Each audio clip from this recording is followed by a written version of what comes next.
Okay, these are some cute chickies, but I want to warn you, there is going to be some not so cute in reality baby chicks I'm about to show you, so just want to warn you. Okay, these are some of my chicks that we hatched out. These had spraddled, not exactly S-P-R-A-D-D-L-E legs, which means the legs kind of go out, okay? So I have put these Band-Aids on them to kind of keep them from not going so far out, and I've gotten that information from a chicken group I'm a part of because I don't know everything, and these are doing really good. They're eating their food. I've got some water in here with some rocks. The rocks are so they don't trip and drown, because at this age they're very sensitive to temperature. But these seem to be doing really good. These, on the other hand, are needing a little bit more TLC. So I've got some honey water. Yeah.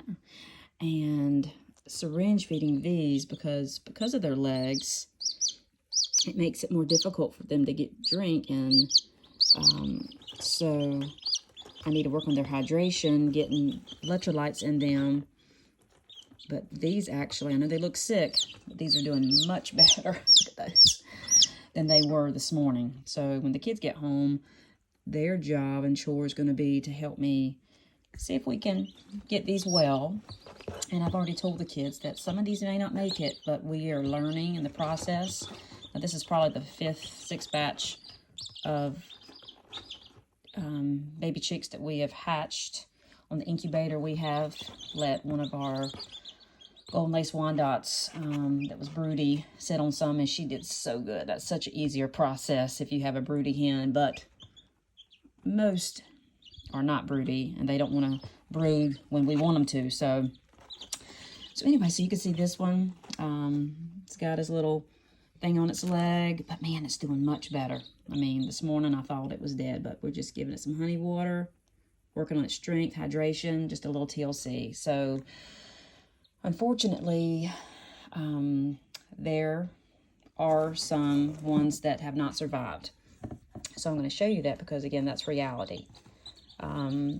Just wasn't able to revive them, didn't know enough at the time that I really needed to give a lot more attention.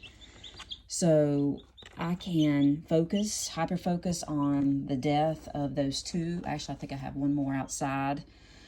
I can hyper-focus on that and be sad, like, I'm never doing this again.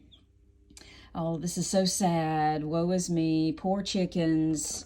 And I know some people would look at it like that, and they would just hyper-focus on the death. Oh, I can't do that. I can't stand to see anything die. But I am going to take those precious chickens, baby chicks that God put on this earth and created, and I am going to put them back in my garden, and they are going to bring life to my spring garden, because that's what I choose to do. It's a choice. Now, I can either just throw them in the trash can, which I would never do, and I can cry about it, or I can bring life to my garden, and that's what I'm going to do, and that's what I've done in the past. So for these, after, like I said, sharing in a group and having someone even just private message me and us just kind of work through, okay, what I need to do for these, I just can't. They're just doing so much better. Like I said, I had started honey water yesterday with them, but I wasn't being as intentional and, being consistent with giving them the honey water. So they were getting dehydrated, and they just didn't have the strength. So it's really neat to see this one especially improving.